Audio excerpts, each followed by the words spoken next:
The late afternoon sun streamed through the small oval windows of Flight 284 as passengers filed into the first-class cabin of the Boston to Chicago route. Dr. Andre Wilson, exhausted from a 12-hour surgery, adjusted his perfectly pressed navy suit as he made his way down the aisle. At 34, he carried himself with a quiet confidence that came from years of holding lives in his hands at Boston Memorial Hospital. Locating his seat 3A, he noticed his row partner already seated by the window. Patricia Henderson, 52, looked up from her phone, her designer glasses perched on her nose, and her face immediately contorted into a look of barely concealed disdain. She pressed the call button before Dr. Wilson could even place his leather briefcase in the overhead compartment.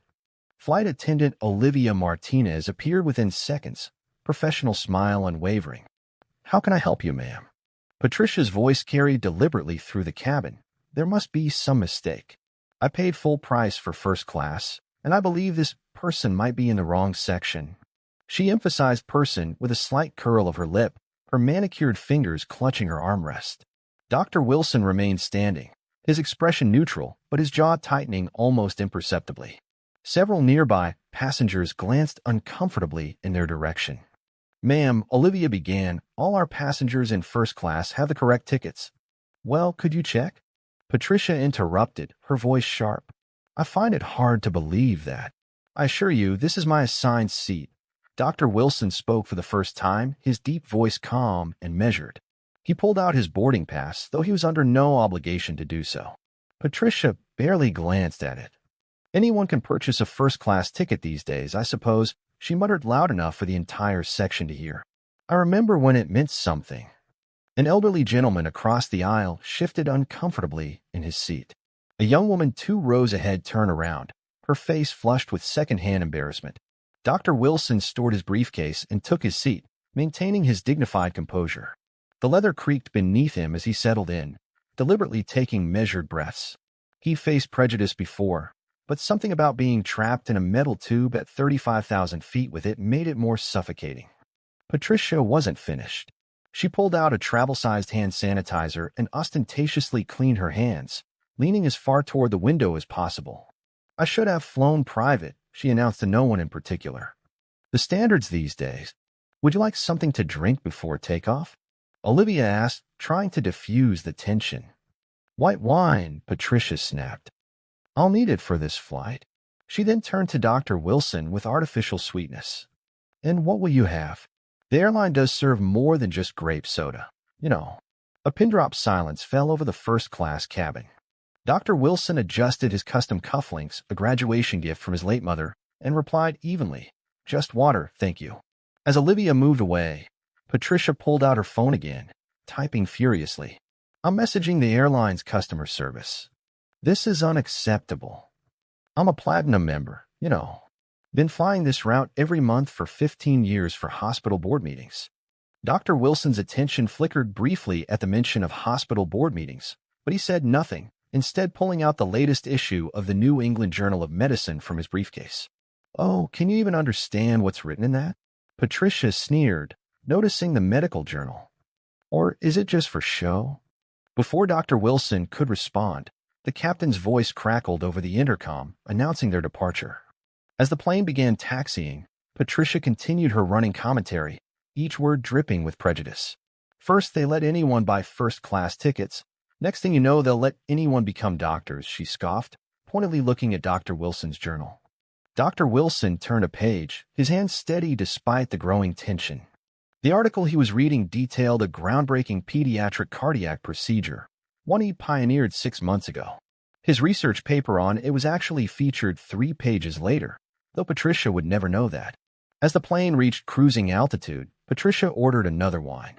Her words became bolder with each sip, her volume increasing. "You know," she announced to the cabin at large, "my father was a real doctor. Back when it meant something. When you could trust that your physician came from a certain background." Several passengers were now openly staring, some recording discreetly on their phones. Olivia had made several passes by their row, clearly concerned but constrained by airline protocol from intervening without direct cause.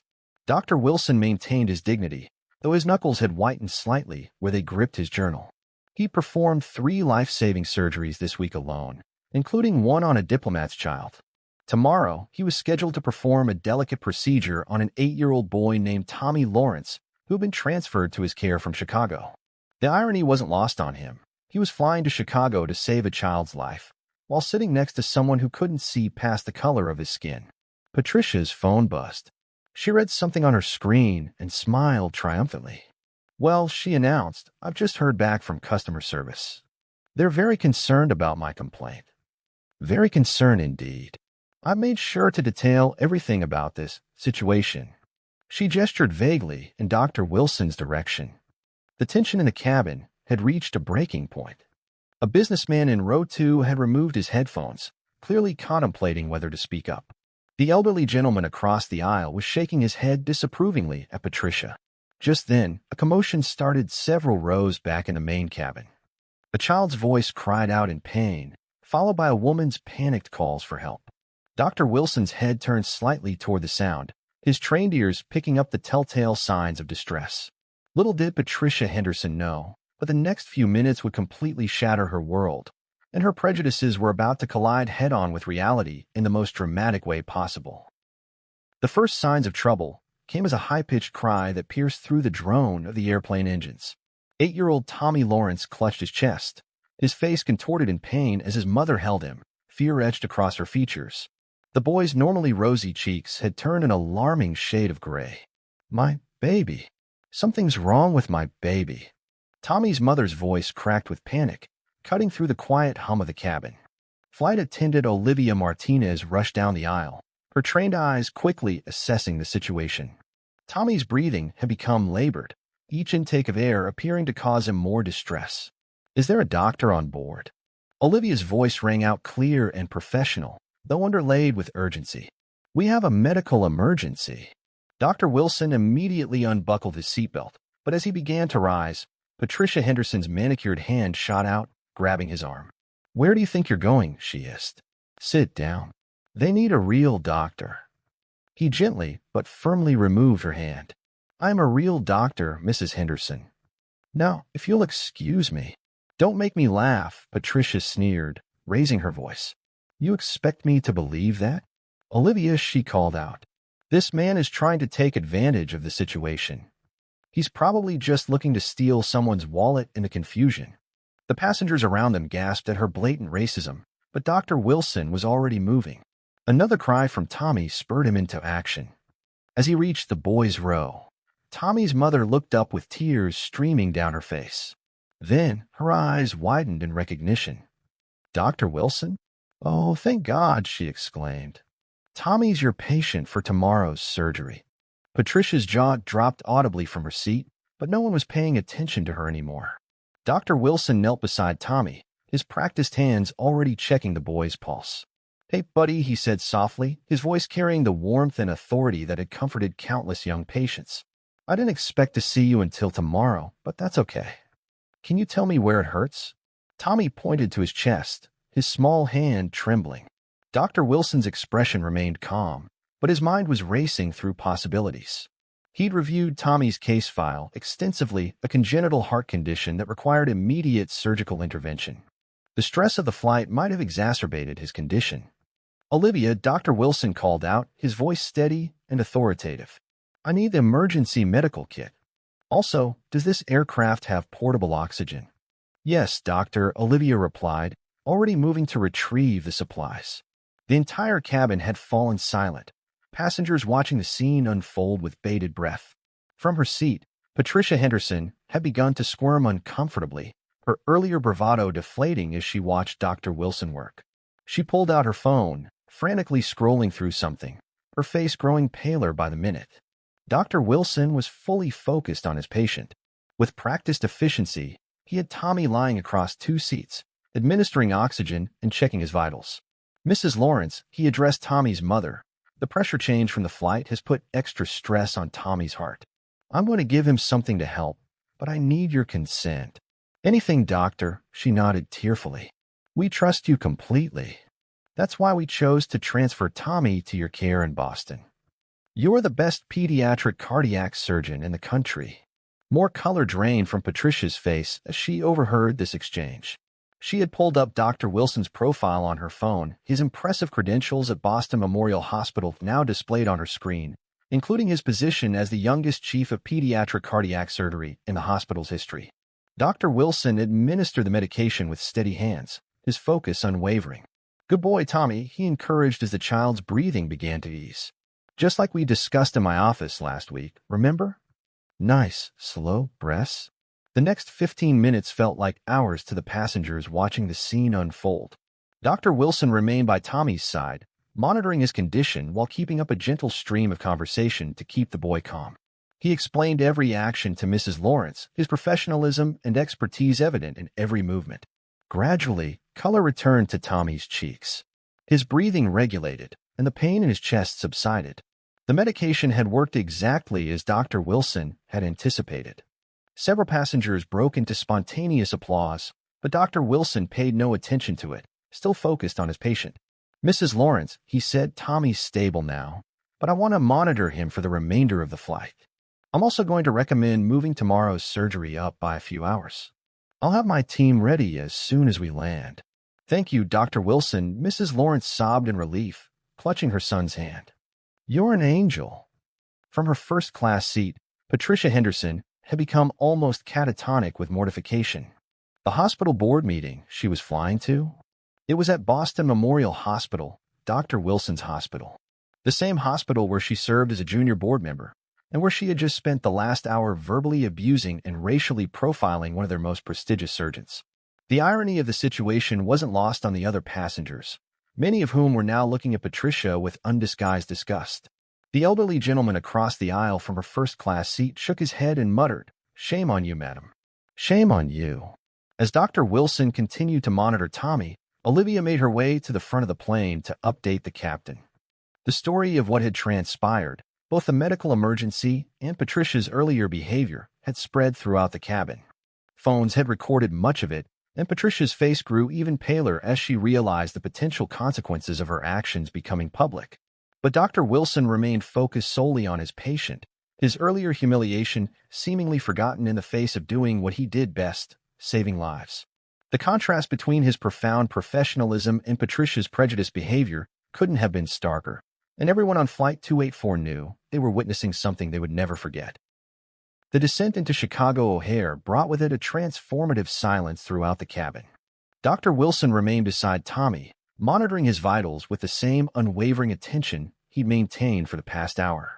The boy had stabilized completely, even managing a few weak smiles at Dr. Wilson's gentle jokes about Chicago's deep dish pizza. In first class, Patricia Henderson sat rigid in her seat, her half-empty wine glass untouched since the emergency. Her phone kept buzzing with emails, routine hospital board correspondence that now felt like accusations. Each message header displaying Boston Memorial Hospital twisted the knife of her mortification deeper. As the plane began its final approach, Dr. Wilson finally returned to his seat, required by flight regulations. Patricia flinched visibly as he sat down, her earlier bravado replaced by the nauseating realization of her situation. She opened her mouth several times to speak, but words failed her. "Dr. Wilson," she finally managed, her voice barely a whisper. "I had no idea."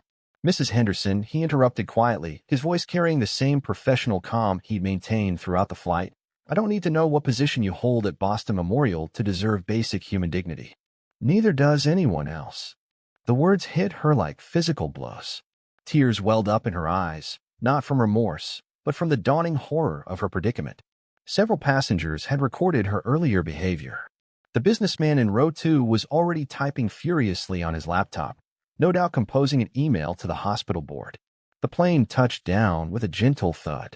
As passengers began gathering their belongings, Dr. Wilson's phone buzzed. He answered it with practiced efficiency. "Yes, Dr. Reynolds. I need her 3 prepped within the hour.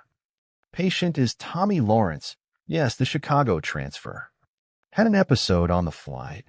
Yes, I'll brief you fully in 20 minutes. Patricia's hands trembled as she collected her designer handbag. The same hands that had dismissively waved off Dr. Wilson's presence hours ago now couldn't even manage a simple clasp. As the seatbelt sign turned off, Olivia's voice came over the intercom. "Ladies and gentlemen, Please remain seated momentarily to allow Dr. Wilson and the Lawrence family to depart first. Medical personnel are waiting at the gate. The entire cabin watched as Dr. Wilson efficiently gathered his belongings. A team of medical professionals was indeed waiting at the gate, several of whom Patricia recognized from board meetings. Their respectful greetings to Dr. Wilson carried clearly into the cabin. "Dr. Wilson, your team is ready for your arrival, sir." Before departing, Dr. Wilson turned one last time to Patricia.